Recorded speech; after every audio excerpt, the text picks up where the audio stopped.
Procediamo con quello che è ormai un cammino che sta andando avanti a tamburo battente, oltre 13 immobili consegnati oggi, quelli di Rione Taormina, non solo con soddisfazione delle famiglie, ma anche di un lavoro che è stato fatto da anni, prima con Arism e oggi accanto a una struttura commissariale che sta dando un'importante accelerazione, e su questo dobbiamo continuare. Pomeriggio alle 15:30 consegna delle aree in Italia e in parte al comune per Fondo Saccà.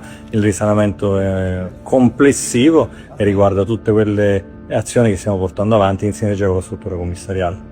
Un tema sensibile sicuramente per la città di Messina, finalmente si passa dalle parole ai fatti, sicuramente sta premiando il lavoro di squadra.